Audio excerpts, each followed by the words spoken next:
Itong aming bayan ay sa'yo iaalay. Si Jesus ang Hari at Panginoon ng aming buhay. Ang bawat pulo nitong aming bayan ay sa'yo iaalay. Si Jesus ang Hari at Panginoon ng aming buhay. Sambahin ka, O Yahweh, Diyos ng langit at lupa. Sambahin ka, O Yahweh, Ikaw ang Diyos na dakila. Sambahin ka, O Yahweh, Diyos ng langit at lupa.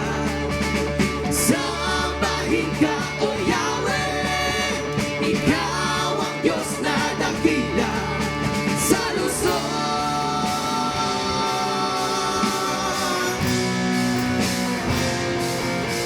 Sa Visayas,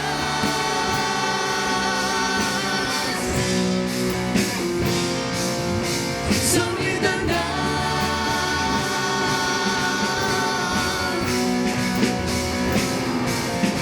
sa Pilipinas,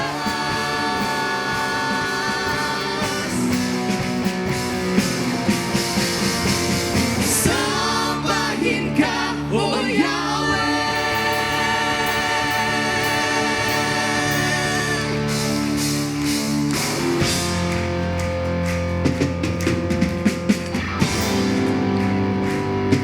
Mga sabay natin siya.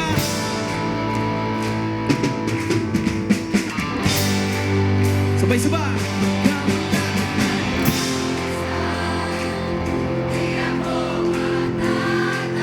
Ikaw ang aking tahanan sa gitna ng bagyo. Presensya mo ang kailangan sa mundong pamago-bago. Ikaw ang aking tahanan sa gitna ng bagyo. Hey. Sa gitna ng bagyo. Di ako Come on. Sa gitna ng bagyo. Di ako matatakot. Sa gitna ng kadiliman. Di ako matatakot. Sa gitna ng bagyo. Di ako matatakot. Nang ibang katulad. Yeah. O Diyos, Ikaw ay nag-iisa. Pag-ibig mo'y kahanga-hanga. Panginoon, Ika'y dakila. Sabay-sabay. Ikaw ang aking kalakasan. Di ako matatakot. Ikaw ang aking tahanan Sa gitna ng bagyo. Mayroong mga pagsubok man. mayroong mga pagsubok man. Come on, let's declare this. Hindi ako panghihinaan. Tagumpay sa lahat ng digmaan ay nasa iyong pangalan. Lalo mo. Ikaw ang aking kalakasan. Di ako matatakot. Ikaw ang aking tahanan sa gitna ng bagyo. Presensya mo ang kailangan sa mundong pabago-bago. Ikaw ang aking tahanan sa gitna ng bagyo. Pwede po ba harap kayo sa katabi nyo? Tapos sabihin nyo sa kanya, Happy Anniversary! Yan, grabe! Happy 68th year anniversary sa GTC po. Grabe, konting istorya lang. Alam niyo po ba, almost 15 years na po ako dito sa church. Grabe, ang tagal na, no? Tingnan mo nga ang katabi mo kung isa siya dun sa mga 10 years pataas na dito sa church. Yan, congratulations po sa inyo. Yan, kung ikaw hindi ka pa, kung bago ka pa lang or wala pa sa 10 years, grabe. See you in the next 10 years, 15 years. Okay, sama-sama pa rin tayo. Pero ito po, grabe, isa po yung sa napansin ko talaga sa church for my 15 years here. May mga bagyo po eh, tama? May mga bagyo. For 68 years ba naman na-establish yung church, di ba? So for 15 years nandito ako, may mga bagyo, may mga pagsubok na pinagdaanan yung church. Pero sa mga pagsubok po na yon, nakikita ko rin kung paano nagtatagumpay yung Panginoon. Isa po pinatunayan ni Lord. Para sa akin lang naman to, at siguro marami po sa atin makaka-testify. Nandito po sa GTC, kahit maraming bagyo, ito po matatawag natin na tahanan po natin. Amen po. Bakit? Kasi po, naniniwala ako, tahanan natin to because the presence of God is in this place. The presence of God is in His church here in GTC. Amen po ba? Yun. So kung may mga bago po kayo, nakasama ngayon, grabe, welcome. Masayang-masaya po kami. Welcome po sa tahanan ng Panginoon. Yan, palakpakan natin. At kung naranasan mo yung presence ni Lord dito sa church, palakpakan mo siya at sigaw ka ng malakas na hallelujah! Come on! Sabay-sabay tayo! Aking tahanan, kagalakan, kapahingahan, ang karangalan, kadakilaan, kalwalhatian, aking sandigan, aking liwanag, aking kaibigan.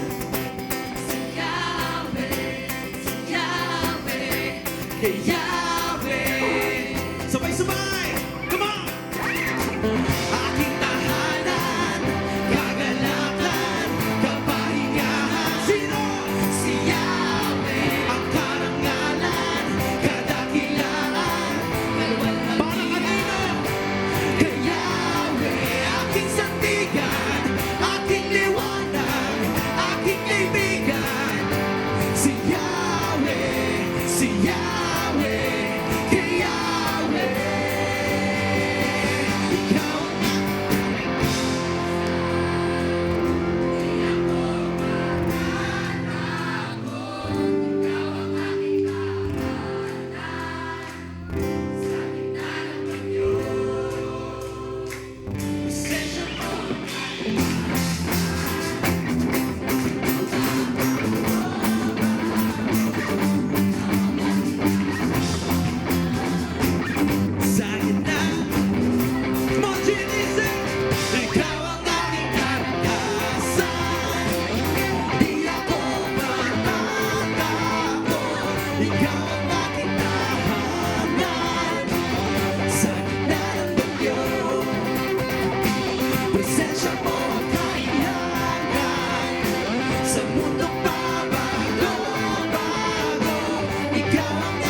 Patuloy po nating awitan, sambahin ang iisang Diyos na buhay, iisang Diyos na may gawa ng langit at ng lupa, na may gawa ng buhay po natin. Opo, Panginoon, tunay na kamangha-mangha ka. At nakikita po namin yung ebidensya dito pa lang sa lugar na to. Salamat po, Panginoon.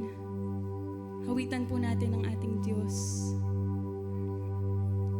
Kamangha-mangha ang iyong nilikha, ang puso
buhay.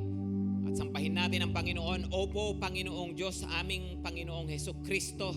Sa oras pong ito, kinikilala namin kung ano ka, kung sino ka, hindi lamang sa buhay namin, kundi sa buong sanlibutan at sa kalangitan.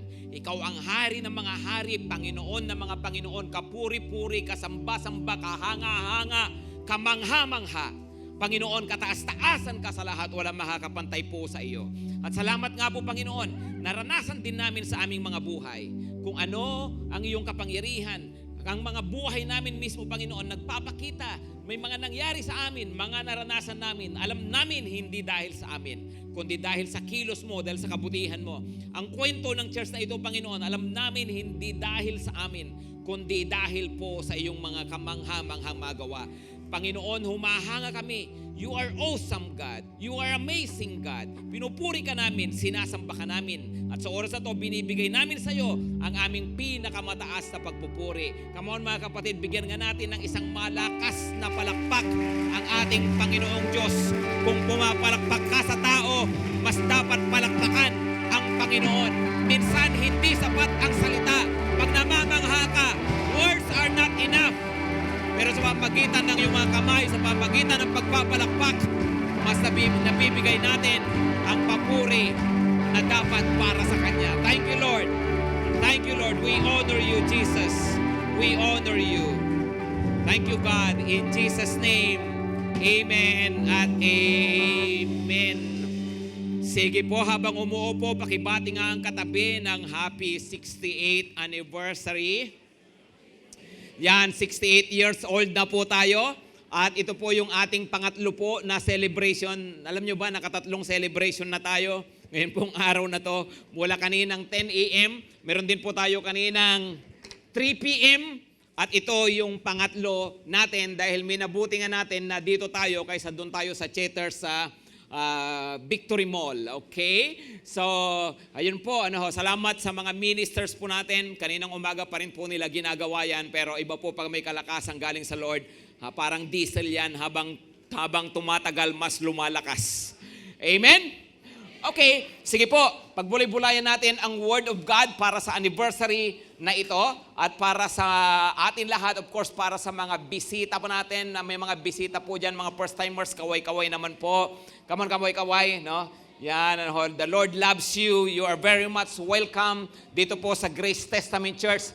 Ito po yung verse na binigay sa atin ng Panginoon para po sa taong ito at sa mga susunod pang mga taon. Okay, sabi po ng Ephesians 5 verse 16, redeeming the time. Yan po yung sa lumang English. Sa bagong English naman po ay making the best use of the time because the days are evil. Ngayon po, in line with that, ang gusto ko pong pagbulay-bulayan natin ay nasa Psalm 90 verse 12. Paano bang mag-redeem ng time? How to make the best use of your time? Well, one of the things that you have to do is this, okay? Psalm 90 verse 12. Basahin nga po natin na sabay-sabay. So, teach us to number our days, that we may get a heart of wisdom. Pakisabi po ng malakas, number. Pakisabi rin po ng malakas, wisdom. Basahin po natin sa Tagalog, okay? Sabi naman sa Tagalog, kaya turuan mo kami na bilangin ang aming mga araw, upang kami ay magkaroon ng pusong may karunungan. Pakisabi po ng malakas uli, bilangin. Sino po rito ang marunong magbilang? Come on, no? Sige nga po, paano ba magbilang? Paano magbilang? Ay, hindi arunong. No? Sige, turuan ko po kayo. Ganito ha. No? 1, 2, 3, 4, 5. Ayan, ang galing. Palakpakan nyo naman yung katabi nyo. No? Marunong na siya magbilang. Well, how do we count? Normally, we count in ascending order. Ibig sabihin, pataas, di ba? Padagdag yung bilang. Pero another way of counting is descending. Ibig sabihin, pababa yung bilang. Halimbawa ay 10, 9, 8, 7, 6, 5, 4, 3, 2, 1. Yan, palakpakan ulit yung katabi. Galing talaga, no? O ngayon, ganito po, ang tawag naman doon, countdown. Pakisabi ng malakas, countdown. Ganito, no? Pag sinabing, teach us to number our days, turuan mo kami na bilangin ang aming mga araw. Alam niyo, isa sa magandang paraan pala ng pagbibilang ay hindi yung bilangin mo yung lumipas na ng mga araw, kundi bilangin mo yung natitirang mga araw. Hello? Hi, ano na ako ngayon?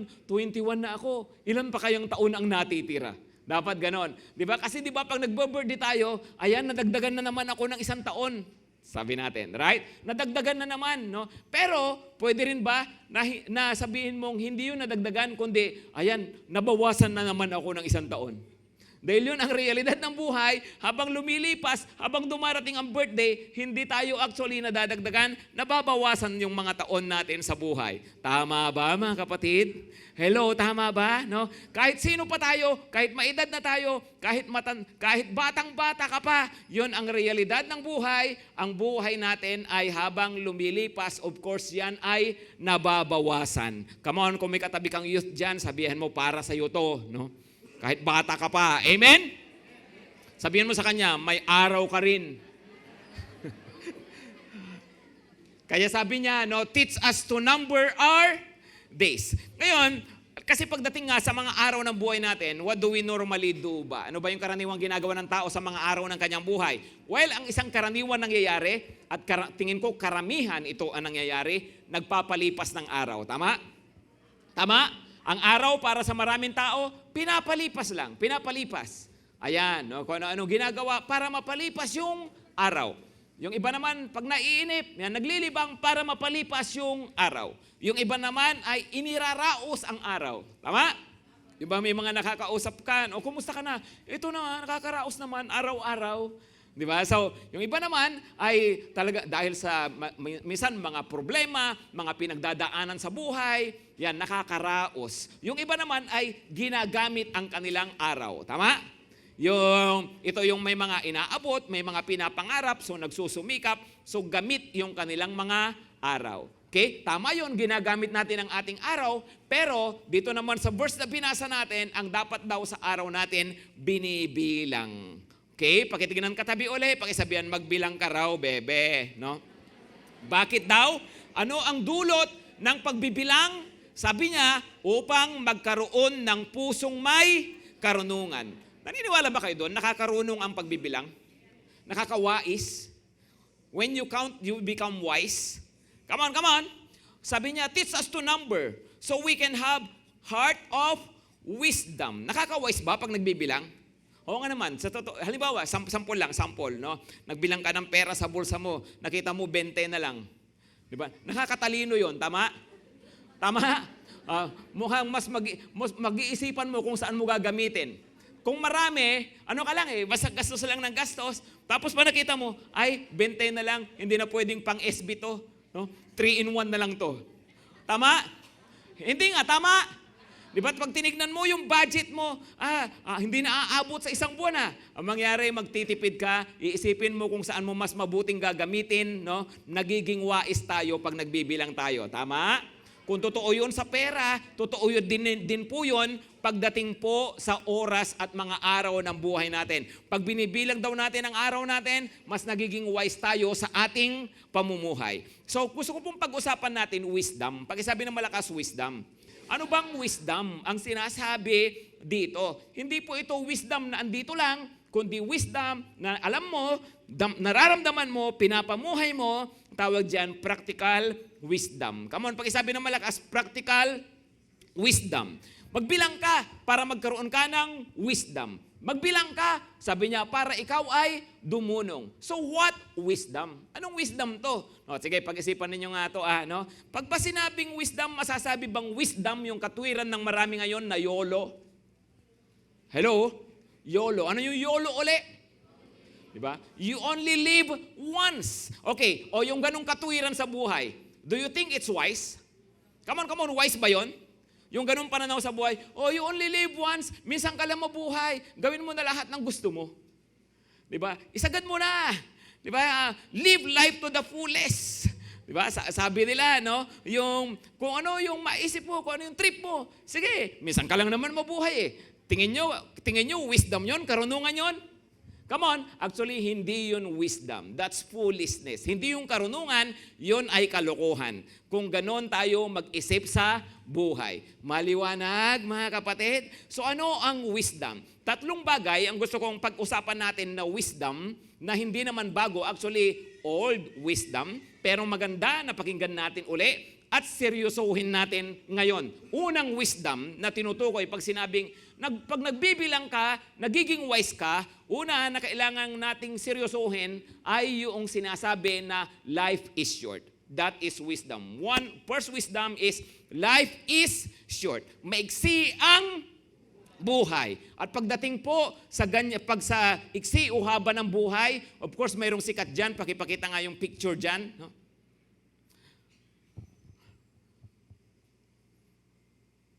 Yan, okay, no? Sabi ni Juan Ponce, ng dating senador Enrile, no? Sabi nila, life is short. Parang hindi naman, no? Siya ay nag 100 years old, nito lang, tama? At sabi nga nila, pambihira, kukubra pa ngayon ng 100,000 sa gobyerno, no?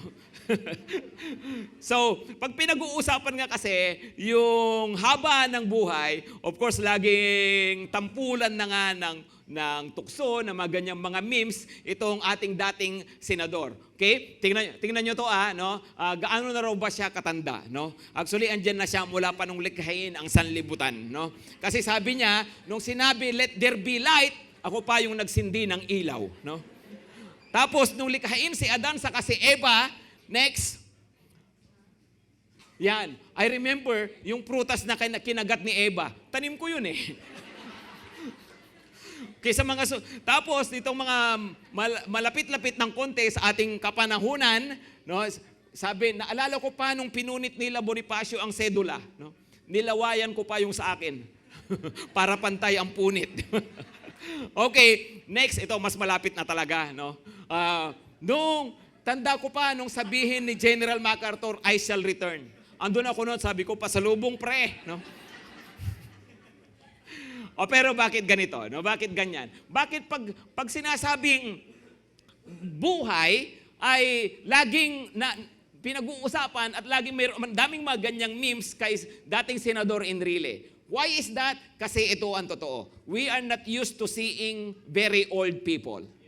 Tama? Saan tayo sanay? Sanay tayo sa mga buhay na hindi ganon kahaba at hindi tayo sanay gaano na nakakakita ng mga taong mahahaba ang buhay. No? Kaya dahil dyan, pag nakakakita tayo, 100 years old na siya, 99. Di ba? Na-amaze tayo kasi nga hindi tayo sanay. Kasi ang alam natin, kabisado natin, life is short. Right? Actually, yun nga ang programa ng gobyerno na kapag naka 100 years old ka, ay kikita ka, bibigyan ka ng 100,000. Alam nyo ba, ayon sa report, ay maraming naipon ang gobyerno. Bakit? Kahit sa mga local government. No, bakit? Kasi kukunti ang nakakakuha ng ganon. Kaya sa ibang lugar, I don't know kung national na yon, ang ginawa ng batas ay ganito. No, instead na antayin ka pang mag 100, bago ka talaga bigyan ng 100, ang ginawa nila ay ginawa na lang nilang installment. Parang yung iba yata pag 70 ka, bibigyan ka na ng 20,000. Pag 80 ka, bibigyan ka ng 30, parang ganon. Hanggang sa 90, bibigyan ka pa ng ganito. Hanggang kung aabot ka man ng 100, saka mo makukumpleto yung 100,000. No? Bakit? Kasi nga, sanay tayo, at ito ang realidad ng buhay, madalang yung mahahabang buhay talaga. Amen? Pero ganito rin kahit pasabihin na umabot ka ng 100, kahit pasabihin na lumagpas ka pa dyan, ang katotohanan, yung 100 wala yan kung ikukumpara sa pangwalang hanggan. Kaya kahit gaano kahaba ang buhay ng tao, just the same, masasabi mo, life is short. Pakisabi ng malakas, life is short. At yon ang realidad ng buhay. Tingnan nyo yung verse 10 ha. Psalm 90 verse 10 kasi binasa natin verse 12. Bago sinabi, yung teach us to number our days, ay ito muna yung una niyang sinabi. No? The years of our life are 70 or even by reason of his strength, 80. Ano raw? ang mga taon ng aming buhay, inaabot ng 70, kung malakas-lakas man, inaabot ng 80, yet their span is but toil and trouble. They are soon gone, and we fly away. Sabi niya, itong mga 70, 80, no, parang wala lang. Bandang huli, ubos na. Tapos, and we fly away. Ayan, wala na. No? Ganun daw kasi ang buhay. Life is short. Pakisabi ng malakas, life is short. At yon ang katotohanan. No? Minsan kapag inisip mo, 70, 80 years. No? Parang ang dami, no? Pero yun nga, kung tutuusin, ay kung bibilangin mo yan, ito, ganito, no? Ilang araw sa isang taon. Come on. Ilang araw sa isang taon? Sa amin dito, 365. Iwan ko sa inyo, no? Di ba? So 365 times 70, halimbawa. Yan. Yung 365 days times 70 years, alam nyo ba, yan pala 25,550. Hello? 25,550 days. O, ilan na yung ganagamit mo doon sa 25,000?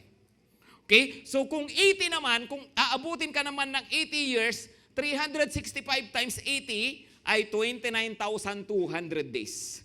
29,200 days. Ibig sabihin, kung bibilangin mo isa-isa, ay, nagamit ko na yung nagamit ko na yung 1,200 Ano na lang 28,000 na lang Diba? So kung, halimbawa, ako, ang age ko ay 53, so halimbawa, aabutin ako ng 80, so ibig sabihin, 53 para maging 80 plus 27. Tama? Tama? So, sumagot naman kayo, utang na loob. Parang ayaw nyo pa akong mabuhay ng 27. No? So halimbawa, 27.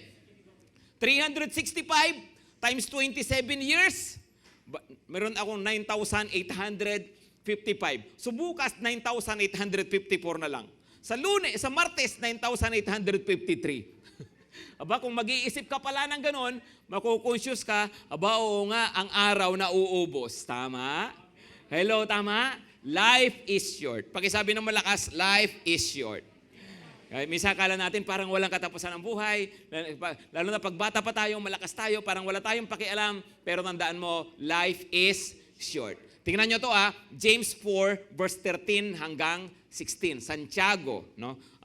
Chapter 4 verse 13, sabi niya, pakibasa nga ng malakas, makinig kayo sa akin. Kayong nagsasabi, ngayon o bukas ay pupunta kami sa ganito at ganong bayan. At isang taon kaming mananatili roon, mangangalakal kami at kikita ng malaki. Wow, ang ganda ng plano, di ba? Pero sabi niya, hindi nga ninyo alam kung ano ang mangyayari sa inyo sa araw ng bukas. Sino rito alam niya mangyayari bukas? Come on. Nobody knows what will happen in the next day. Tama? So, at sa mga susunod pang mga araw. Tapos sabi niya, ang buhay nyo'y parang usok lamang. Tingnan niyo katabi niyo kung amoy usok. Hindi niya sinabing amoy usok. Parang usok lamang. No? Anong ibig sabihin? Sandaling lumilitaw at agad nawawala. Di ba? Andiyan ngayon, pero mabilis na mawala. Kaya ano raw ang tamang attitude sa buhay? Verse 15. Ang sabi niya sa verse 15, sa halip ay sabihin ninyo, kung loloobin ng Panginoon, mabubuhay pa kami at gagawin namin ito o iyon. Okay? Ano raw ang tamang attitude sa buhay? Well, kilalanin mo, maiksi ang buhay, at ang buhay mo, hindi mo hawak, ang Diyos ang may hawak ng buhay mo. Come on, sino naniniwala rito? Sa totoo lang, wala kang kontrol sa sarili mong buhay. Ang Diyos lang ang may hawak ng buhay natin. Amen? Kaya kung itong maiksing buhay na to, ay gusto mong magkaroon talaga ng kabuluhan, magkaroon talaga ng meaning, magkaroon talaga ng fulfillment, ano ang best na gawin? Dapat ang maiksing buhay na to inilalagak sa kamay ng Diyos at ipinapagamit sa Diyos. Amen? Pakisabi ng malakas, life is short. Okay? Number 2, na wisdom na matagal na rin nating narinig, time is gold. Okay? Time is gold. No? Sa Amerika, ang mas ginagamit nila salita ngayon, time is money. Time is money. Meron ako ipapakita pang another picture. Ito naman ay napanood ko sa Netflix. Ang title ng movie ay In Time. Ang bida na lalaki ay si Justin Timberlake. I don't know, napanood nyo ba to? yung green sa kanyang braso, yan yung kanyang natitirang buhay. Okay? So yung ibig sabihin sa panahon na yan, mayroon na siyang 25 seconds na lang, no? Mayroon siyang 25 seconds. Ano ba ang ibig sabihin nito? Yung movie, ang idea niya galing doon sa kasabihan, time is gold o kaya time is money. So sa kanila, ang takbo ng movie na yan ay yung kanilang panggastos ay yung kanilang oras. Okay? Yung kanilang sweldo ay yung oras. So kung ganito yan, no? Pag ikaw ay hindi nagtrabaho, wala kang kikitaing oras, hindi pera, ang susweldo sa kanila, kundi nagtrabaho ka ngayon, halimbawa maghapon, so madadagdagan ang oras mo, sapat para sa panggastos mo, pangkain, at para ka mabuhay sa susunod na araw. Pag bukas di ka nagtrabaho, pag bukas wala kang ginawa, mauubos yung oras mo, patay ka. No? So kaya nga time is money. Para sa kanila, yung currency nila, yung kanilang panggastos sa araw-araw, yung kanilang mga pangangailangan ay sa pamamagitan ng oras. Mag-grocery sila, ang pambayad nila yung kanilang oras. Okay? Yung iba, magsusugal yung mga mayayaman sa kanila, ang kanilang pinangsusugal yung kanilang oras. So pag natalo ka, bawas oras mo sa buhay, no? So ganun ang ginagawa nila. Yung iba mangho-hold up, ang ino-hold up ay oras. Bakit? Kasi nga time is money. Now, pag-isipan ninyo, no? Kasi tayo madalas hindi natin gaanong pinapahalagahan ang oras, basta hinahayaan natin na lumipas. Pero teka muna, no? Pag ikaw halimbawa, pag-isipan nyo to no? Saan ka mas nanghihinayang? Yung ikaw ay nanligaw, tapos nagregalo ka ng worth 10,000, tapos nabusted ka, kumpara doon sa nanligaw ka ng 10 months at nabusted ka.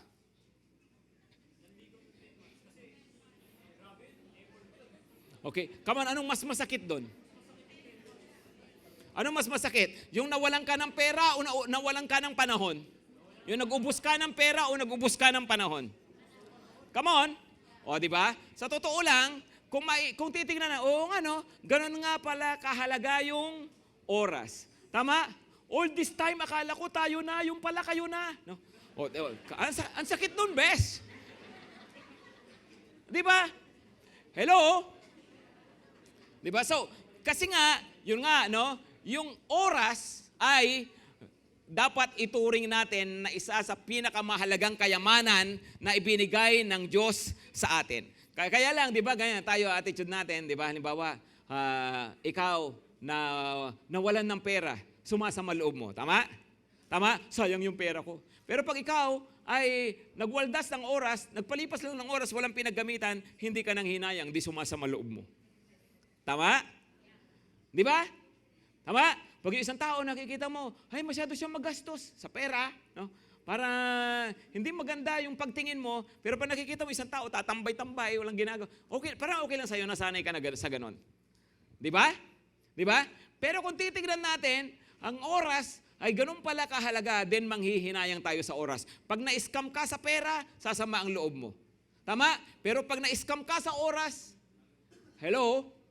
Sumasama ba ang loob mo?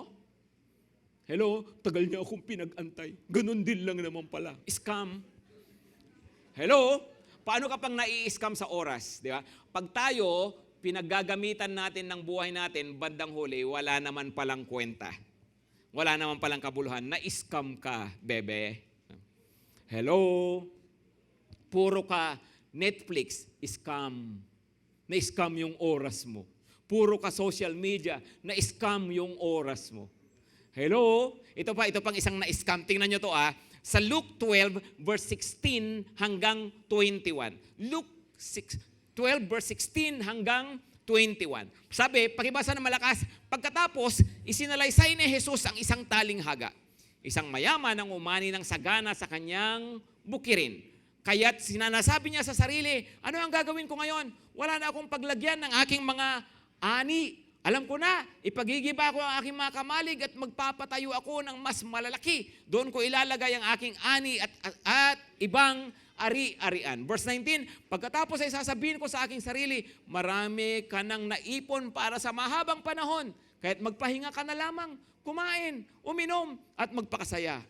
Scam. Sabi niya, no?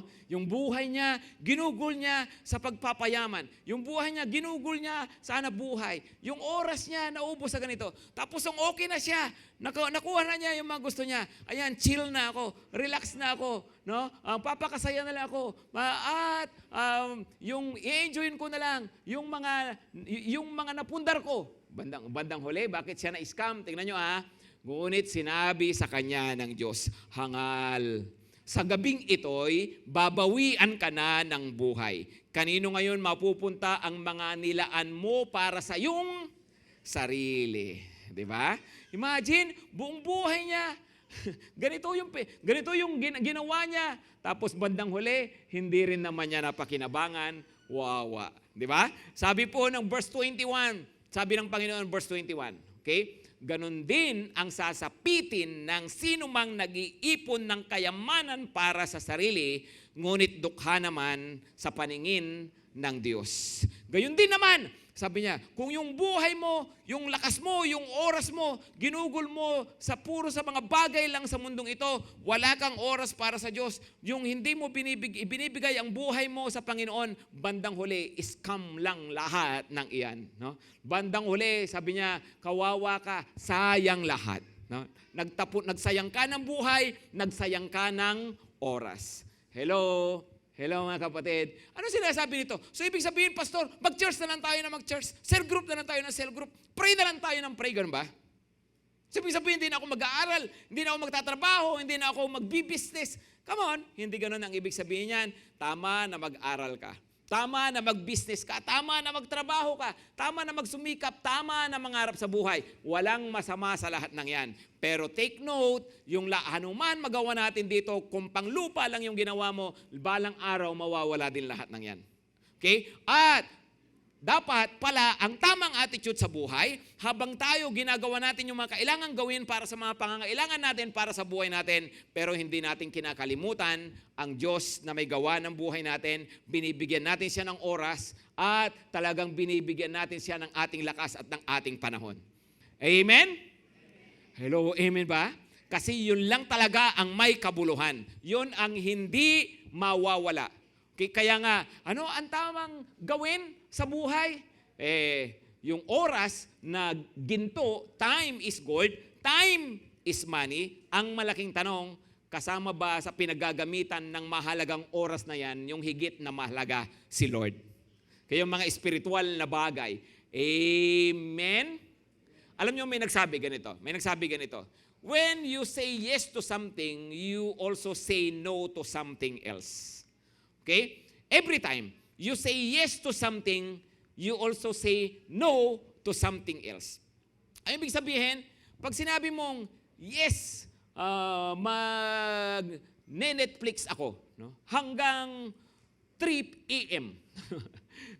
When you say yes to that, whether you like it or not, mayroon ka rin daw ninohan. No? Mayroon ka ring hinindian. Kasi inokihan mo to, ibig sabihin may hihindian ka. Kasi hindi mo naman pwedeng gawin lahat ng maraming bagay ng sabay-sabay. Tama? Tama? So mas pinili ko na magpuyat sa kanonood ng TV, I say yes to Netflix. So ibig sabihin niyan, I say no to quality sleep. Tama? Tama? Nag-no ako sa tamang tulog. At dahil nag-no ako sa tamang tulog, nag-no na rin ako sa maagang gising. At dahil nag-no ako sa maagang gising, yung yung umaga, ang dami ng nasayang na oras ko. Hello, are you following? Yes. Di ba? Exam mo halimbawa bukas, pero sabi ng tropa mo, halika, review ka dyan. Di ba? Wag na, pasyal na lang tayo. Di ba? Tapos, you say yes to the works. Di ba? You say yes to your tropa. Sa totoo lang, when you say yes to them, you are actually saying no to your review. Tama? Tama? At ang consequence nun ay may effect doon sa iyong exam. Halimbawa, maliwanag mga kapatid. Halimbawa, when you say yes to pagjojowa, okay, na sa panahong ng buhay mo na dapat focus ka sa pag-aaral, di ba? O, natural, mayroon ka ring nasasacrifice na mas mahalagang bagay sa buhay mo. Amen? Di ba? Kaya nga, sabi ko nga, pambihira. No? Ang problema daw sa iba, nung elementary, valedictorian, nung high school, valedictorian, nung college, cesarean. No? Kasi nga, hindi marunong mag-say no. Pag sabi ng malakas, say no. When you say yes to something, you are saying no to something else. Amen? O ngayon, halimbawa ganito, linggo ngayon. Because you say no, because you said yes to God, andi kaya ka andito ngayon. Amen? Amen? Ibig sabihin, you also said no to something else. Right? Ano ba ngayon?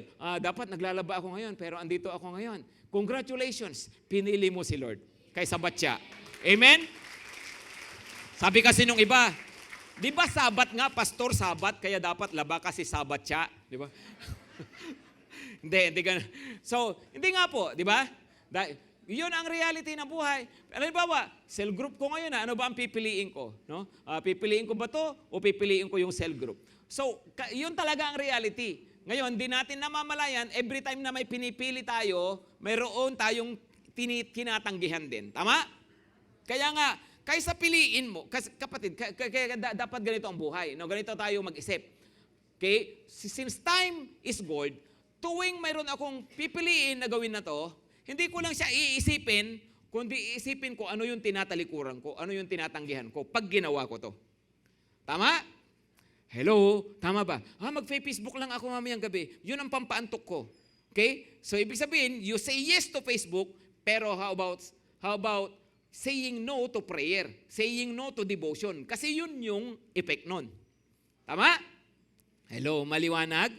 Kaya nga, when you say yes to something, you are also saying no to something else. At ang tama sa buhay, ang tao na wise, ang tao na alam niya mahalaga yung oras, pipiliin niyang gamitin niya yung oras sa mga bagay na may kwenta. Amen? At ang pinakamahalaga, may kwenta sa lahat, siyempre, ay ang mga bagay na para sa Diyos, na nagbigay ng oras natin. Amen ba, mga kapatid? Okay? So, isa sa mga mahalagang bagay na gawin natin, 2 Corinthians 6 verse 2, pakipakita nga, 2 Corinthians 6 verse 2. Kung kayo po bisita ngayon, of course, you are very much welcome. Gusto ko pong sabihin sa inyo, mahal po kayo ni Lord. Love na love po kayo ni Lord. At ito pong verse na to, seryosohin niyo po ito. Sabi ng verse na to, sapagkat sinasabi ninyo, sa kaukulang panahon ay pinakinggan kita. Sa araw ng pagliligtas, sinakluluhan kita. Ngayon na ang kaukulang panahon, ito na ang araw ng pagliligtas. Ano raw? Ito na ang araw ng pagliligtas. Kung andito po kayo ngayon, sabi ni Lord, this is the day of your salvation. Ito na ang araw ng pagliligtas. Congratulations, binigyan nyo ng oras si Lord ngayon. At sa oras na to, sa importanteng oras na to, 6:30, no? Sana nawa ito po ang oras ng inyong pagliligtas. Amen? No? Kasi life is short. At yun pong time is gold. Kaya sana habang nabubuhay tayo sa lupa, mayroong oras na nangyari, dinesisyonan talaga natin na lumapit ng buong puso sa ating Panginoong Hesukristo.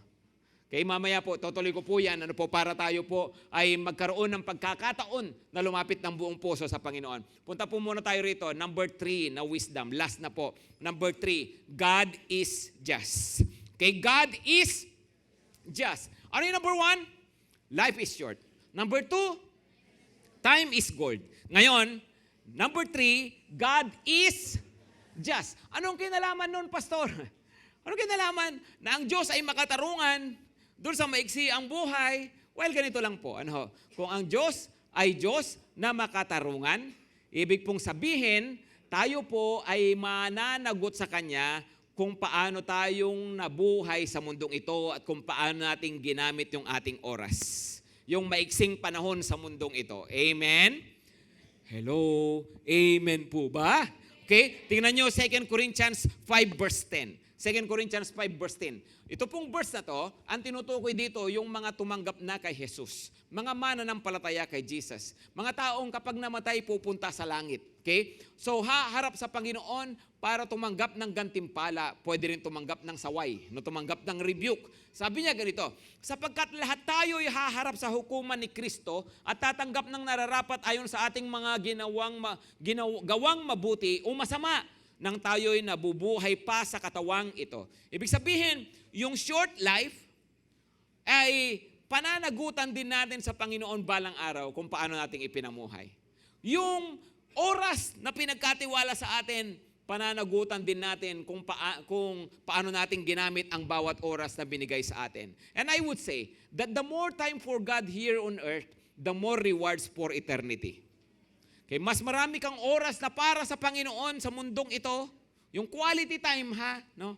Mas maraming gantimpala sa kalangitan.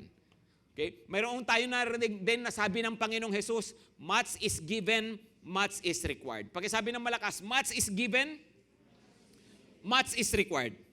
Utang na loob, pakilakasan. No? Much is given, much is required. Kung mas maraming binigay sa'yo, mas marami ang ine-expect sa'yo. Hello? Tama? Mas malaki ang kakayahan mo, mas malaki ang pinapagawa sa'yo. Hello? Maliwanag ba? Applicable yon sa oras. Mas marami kang oras, mas marami ka dapat din na pananagutan sa Panginoon. Hello? Ganito lang yan, o ganito. Hindi tayo hahatulan ng Diyos base sa kalagayan na pantay-pantay, no? Kundi base sa kalagayan natin sa buhay. Halimbawa, yung iba sa inyo nagtatrabaho 8 to 5. O siyempre naiintindihan ni Lord yun, may 8 to 5 ka. Tama? Tama? Ikaw ba ay hatulan ng Diyos nakapareho sa akin na full-time, na pastor? O siyempre hindi, no? Mas malaki ang pananagutan ko kay Lord kasi mas marami akong oras dapat. Amen? Of course, may business kami, pero sideline yun, no? Pero ako full-time pa rin sa ministry. So, much is given, much is required. Okay? So, pero, hindi porke meron kang 8 to 5, may work ka, ibig sabihin wala ka ng oras. Hindi rin naman totoo yun. Kahit anong sabihin mo, busy kasi ako, pastor, busy kasi ako. Hello, si Lord nakakaalam ng totoong takbo ng buhay mo.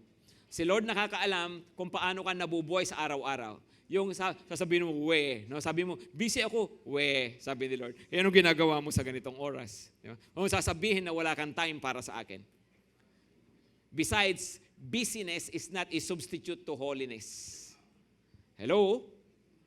So ibig sabihin ganito, kung ano yung oras natin, pananagutan natin yan sa Panginoon. Much is given, much is required. Ikaw, hawak mo oras mo.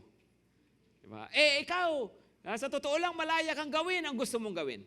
So, mas malaki yung oras na pananagutan mo sa Panginoon. Maliwanag ba, mga kapatid? Ikaw wala ka naman talagang ginagawa. Di ba?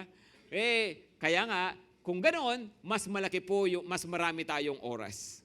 Maliwanag po ba? Maliwanag po, lahat tayong may oras dapat para sa Panginoon. Amen? Hindi nga lang pare-pareho kung ano yung mayroon tayo, yun po ang ibigay natin para sa Diyos. Okay?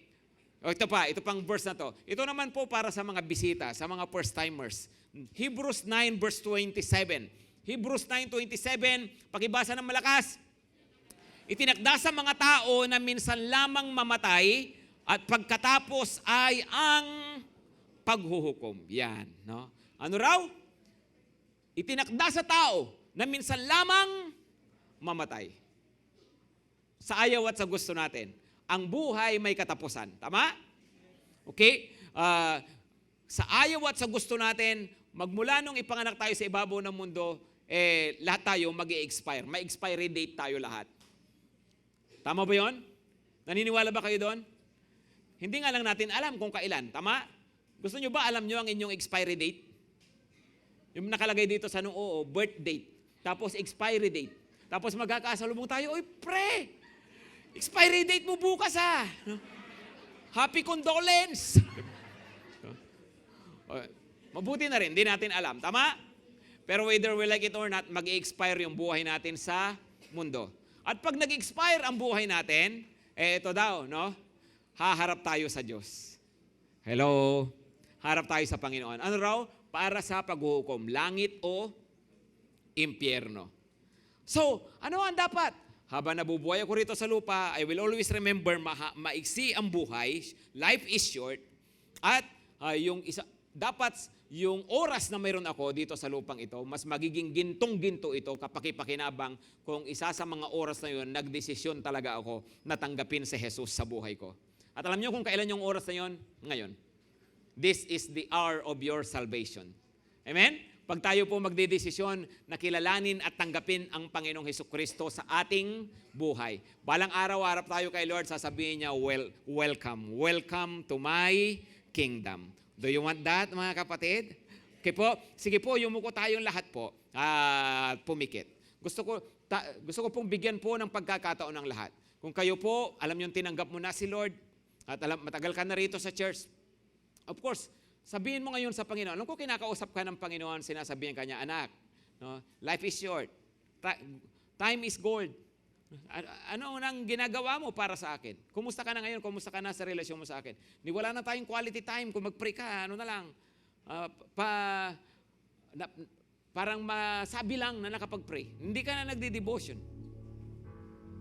Pwede ba kapatid, mag-decide ka ngayon na sa miksing buhay na to at sa limitadong oras na mayroon ka, pahahalagahan mo talaga ang paglilingkod mo at pagsunod mo sa Panginoon. Make that your gift to God ngayong anniversary. Sabihin mo, yes Lord, yes. I say yes to the ministry. I say yes to devotion. I say yes to church. Say yes. Kung kayo naman po bisita, pakinggan nyo po ito. Sabi ni Lord Jesus, narito nakatayo ako sa pintuan at kumakatok. Kung didinggin nyo ang aking tinig at bubuksan ang pinto, papasok ako. Kumakatok daw si Lord. Sabihin, tanong niya sa'yo, will you welcome me? Will you receive my salvation? Sa mahalagang oras na to, magdedesisyon ka ba na tanggapin ako sa puso mo at tanggapin ang kaligtasan na binibigay ko? Ang tanong, kung kayo po bisita, kung kayo first timer o bago dito, will you say yes? Kung kayo po ngayon nagsasabi ng yes kay Lord, ay gusto niyo sabihin sa Kanya, opo Panginoon, nagdedesisyon ako ngayon, personal decision ko, natanggapin ka sa buhay ko.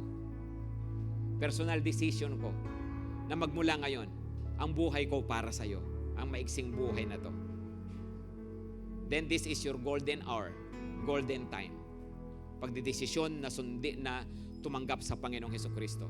Kung gusto niyo pong gawin ito, sasamahan ko kayo sa isang maiksing panalangin ng pagsasabi kay Jesus, yes Jesus, tinatanggap kita sa buhay ko. Kung gusto mong gawin ito, pakipatong lang po yung kamay nyo sa inyong puso. And we will pray together. No? Sige po, pakipatong lang. Yung mga bago po, ano po, of course, personal nyo pong decision ito. Hindi po kayo pinipilit. Pero gusto nyo tanggapin ba ngayon si Lord?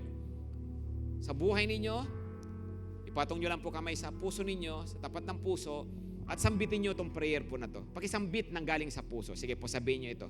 Panginoong Jesus, tinatanggap kita ngayon. I say yes to you, Jesus. Yes sa relationship sa iyo. Yes sa salvation na bigay mo. Kaya tinatanggap kita ngayon.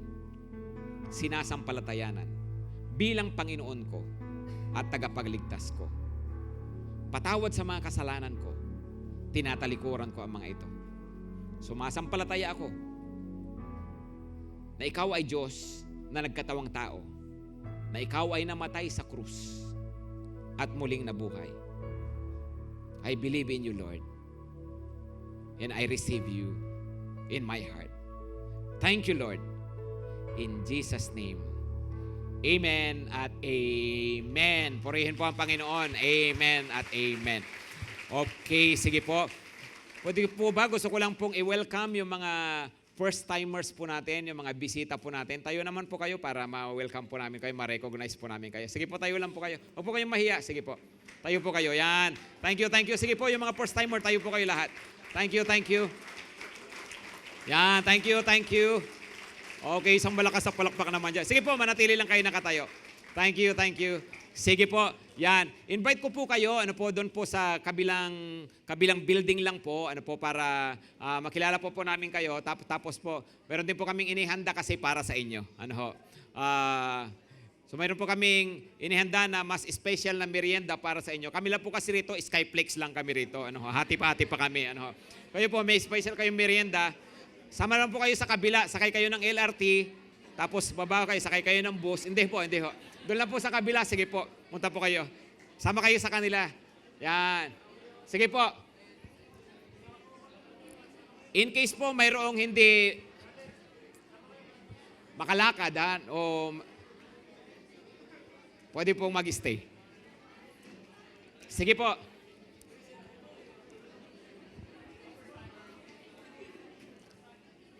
Yan. Thank you po. Palakpakan naman natin sila ulit, mga kapatid.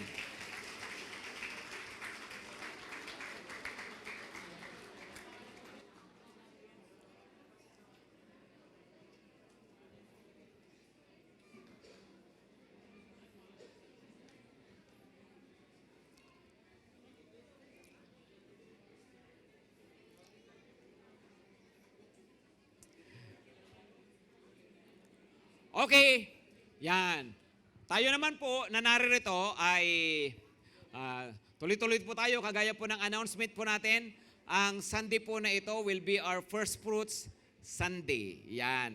Of course, ipagpapauna ko na, ito po ay voluntary, ito po ay hindi po sa pilitan, ano po, ito po ay para sa mga gustong gawin po ito. No? Sila po yung guest po natin, entertain po sila po doon para po mas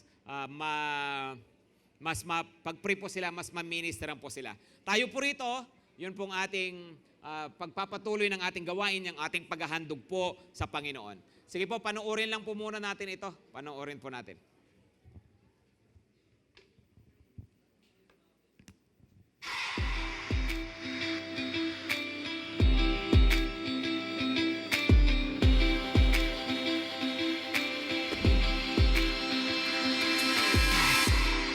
Seen a path that lies before me. I've never seen the road beneath my feet. But anywhere you go, I'm gonna follow. 'Cause anywhere you are, I wanna be. With everything I know left back behind me, I finally get a chance to face my fear. Now every day's a chapter for my story. Is GTC 4.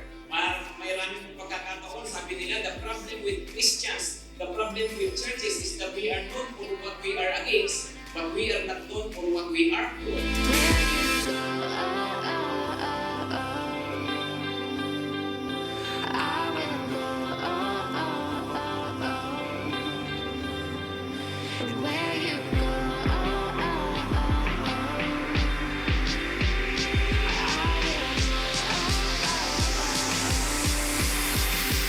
with you.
Lahat po ng yan na mga nakikita po ninyo ay primarily bunga po ng ating pagbibigay ng ating first fruits. Ano po yung first fruits? Yung ating special and best offering kay Lord sa pag-uumpisa ng taon. Ano ho? Kagaya po ng napaliwanag ko last Sunday, yung pong first fruits po natin ngayon ay gagamitin po natin para po sa mga bayarin pa para dyan sa building. Ano ho? At ang pangarap naman po natin, siyempre po sa mga susunod, pag po first fruit natin, makatulong din tayo sa iba, ano po, sa mga missionaries sa ibang bansa, makatulong sa ibang church. Pero at the same time, gusto rin po natin kasi makabili pa ng lupa. Hindi po yan nakapangalan sa kahit sino dito, hindi nakapangalan sa akin o sino man tao, nakapangalan po yan sa church po. Ano ho? Makabili pa tayo ng lupa para po sa parking po natin. Kasi nakikita ko po sa inyo, lahat po kayong magkakakotse. No? Yung hindi nag-amen, bahala ka sa buhay mo. No? So, hindi nga, naniniwala kayo, may i-bless pa kayo ni Lord. Amen? So, of course, marami pang pagpapalain ni Lord dito. Amen ba? So, babilhin natin kasi yung yung Maxis na sarado, no? Papatibag natin, no? Anyway, so ayun so yung mga gagawin natin sa mga susunod pa. For now, ay para pa rin dito sa ating existing na building na salamat sa Panginoon na tapos na. At dahil tapos na yan, ay pwede na nating gamitin sa iba pang mga events natin. So pwedeng magpakasal po rito, dito ang kasalan, dito ang ceremony, tapos doon sa third floor ang ating handaan. Okay, doon ang reception, no? Sino kayang mauuna diyan, no?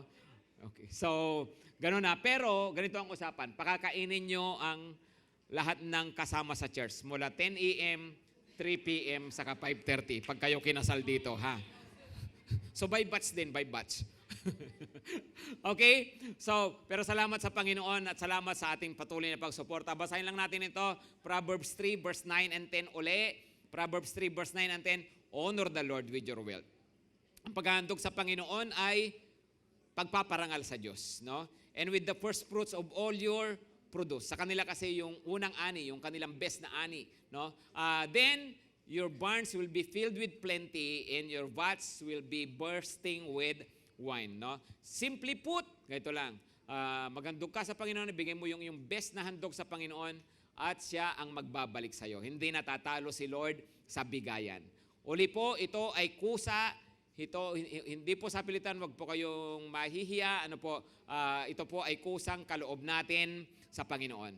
Pero ganito rin po gagawin natin ngayon. Isasabay na po natin yung ating regular offering, regular tithes and offering. Pagsasabayin po natin, yun pong first fruit nakalagay po doon sa brown envelope. Okay po? Yung first fruit ilalagay sa brown envelope. Kung gusto nyo po ng brown envelope, magsabi lang po kayo, may mga envelopes po doon. Yan. Pero yun po ay pang first fruit. Pero yun pong ating regular na offering, para saan yun? Para po sa regular na expenses natin dito sa church. Kasi siyempre may magagastusin po tayo. Hindi po dahil kay Lord to ang kuryente natin direkta sa langit. Nakakabit pa rin ho tayo sa Meralco, ha? No, baka akala nyo wala tayong binabayarang kuryente. O anumang mga gastusin, okay? So yun, para doon naman yun sa ating regular na gastusin. Okay? Pero pwede nyo pong isabay na ihulog doon po sa basket natin, basta po yung brown envelope para sa first fruit. Yun pong regular offering kahit wala na pong, wag na pong ilagay sa envelope. Kung gusto nyo po, basta ibang kulay na envelope. Kung gusto nyo, ilagay nyo sa pitaka nyo, ihulog nyo pitaka. Gusto nyo pati bag, no? Kung kasya yung bag. Hindi ho, no? Anyway, sige po, yun pa ang gagawin natin. Yumuko tayo sandali at pumikit, hawakan nyo po yung inyong handog sa Panginoon, sabay lambing kay Lord. Hindi natin binibili ang pagpapala ng Panginoon, pero kagaya ng sabi ni Lord, pag tayo nagkakaloob sa Kanya, hindi po siya magpapatalo sa bigayan. Maglambing kay Lord. Ano po yung prayer ninyo? Lord, bless mo po yung negosyo namin. I-bless nyo pa po yung paghahanap ng trabaho ng anak ko, ng asawa ko. Sige po. Lord, bless mo kami ng kalusugan. Lord, tanggalin nyo yung mga laging masamang nangyayari sa buhay namin. Kikita kami pero napupunta sa ganito. Yung ganyan. Mag-pray lang po. Hindi necessaryong material na bagay. Hindi kailangang financial lang ang pinagpipray. Pati relasyon sa pamilya, kalusugan.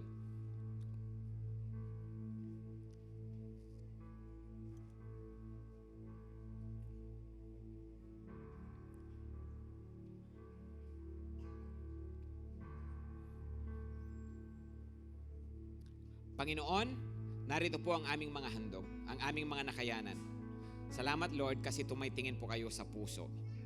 At ngayon nga po alam nyo yung puso namin, Panginoon. Maging katanggap-tanggap sa inyo yung mga handog namin. At hinihiling namin, Lord, naglalambing po kami sa inyo. Pagpalain nyo pa ang mga taga-GTC. Pagpalain nyo pa ang inyong mga anak. Pagpalain nyo sa finances, sa relationship, sa family, sa kalusugan, Panginoon, sa espiritual na buhay. Lord, sa paglilingkod sa inyo, pagpalain nyo pa, Panginoon. Niling namin anuman ang mga sitwasyon, anuman mga pangailangan, anuman kahilingan ng mga anak po ninyo. Niling ko, Panginoon, ang pagtugon sa mga ito. At ang taon na to, Panginoon, susunod na mga taon, ay mga taon ng pagpapala. Kasi, Panginoon, pinapakinggan mo po kami. At nire-reward mo kami sa aming pagsunod, sa paglilingkod at paghahandog po sa iyo. Thank you, Lord. Ito po ang aming handog. Tanggapin mo in Jesus' name. Amen at amen.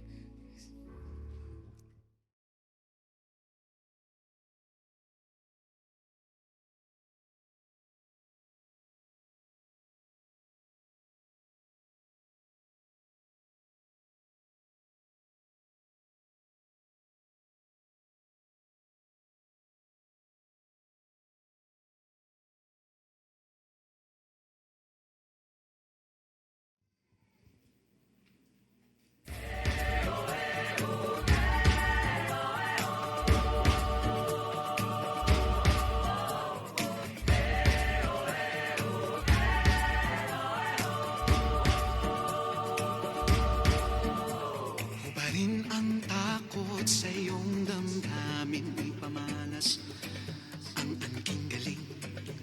Tumayong buong tapang, harapin ang buhay, akapin ang tagumpay.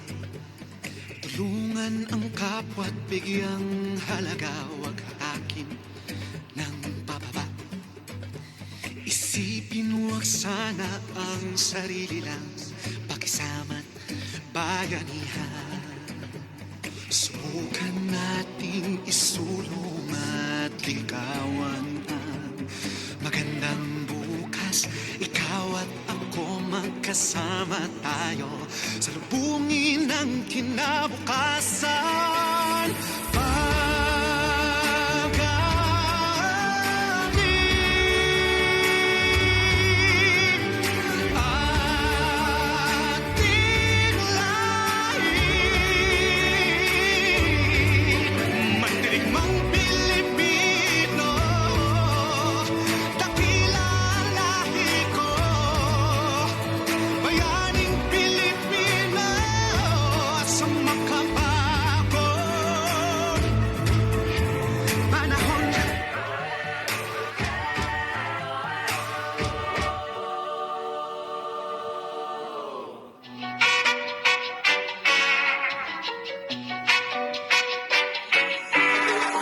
But now I'm alive, loving the feeling I'm feeling inside. I got a new life, praying to God that He helped me survive. So I'ma do me, finally feel like I'm really free. This type of love is what you need. Aquí está la fiesta.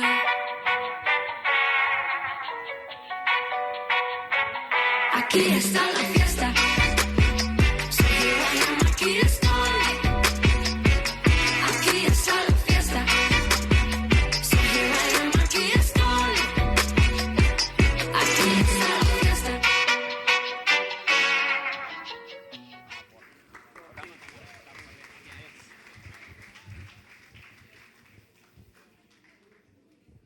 Thank you, thank you.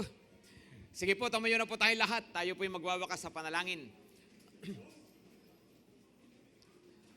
Yan. Marami pong salamat ulit sa atin pong pagsuporta sa gawain ng Panginoon. No? At tayo po ngayon ay papaharap pa sa ating 69th year, 70th at sa mga susunod pang mga taon.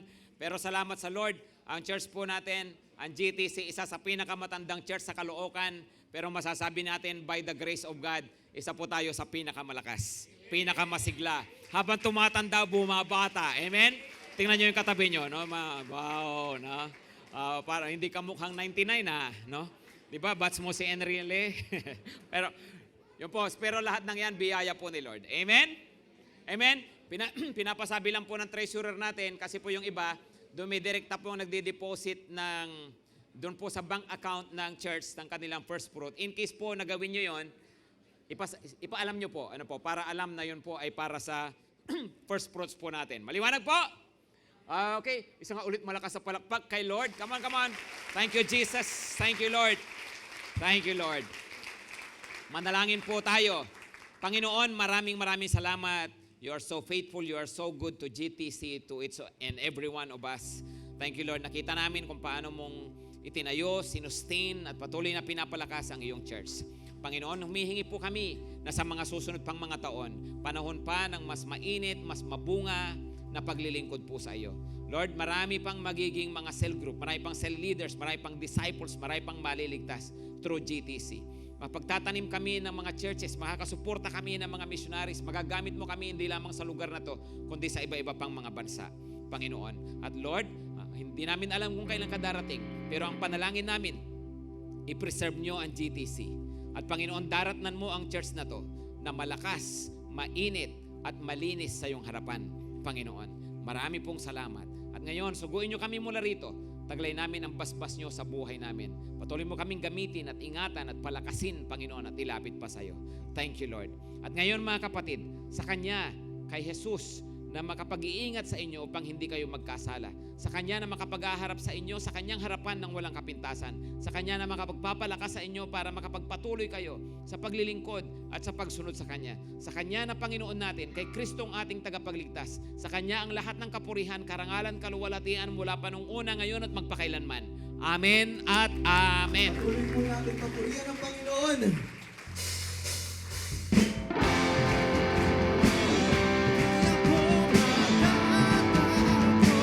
Ikaw ang aking tahanan sa gitna ng bagyo.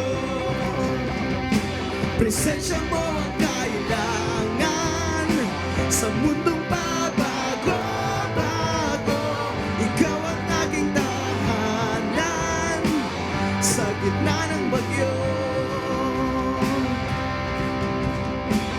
Aking tahanan, kagalakan, kapahingahan. Si Yahweh ang karangalan, kadakilaan, kaluwalhatian. Aking sandigan, aking liwanag, aking kaibigan.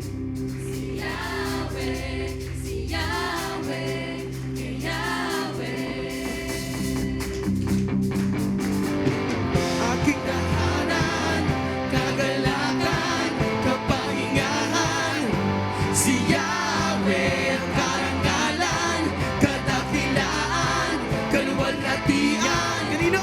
Kay Yahweh. Aking sandigan, aking liwanag, aking kaibigan.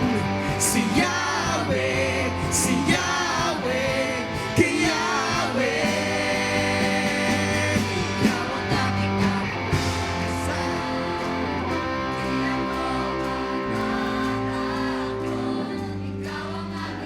Yes, Lord! Sa gitna ng bagyo, presensya mo! Lord!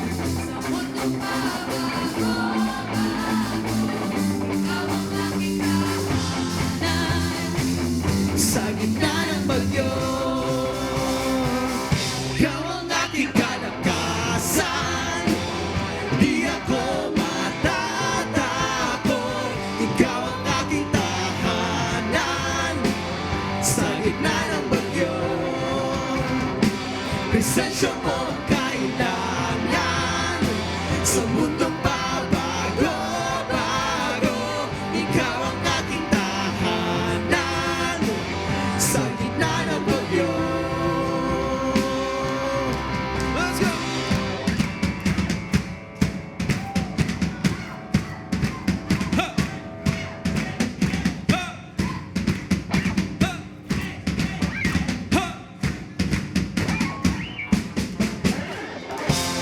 Happy 68th anniversary! God bless you boys!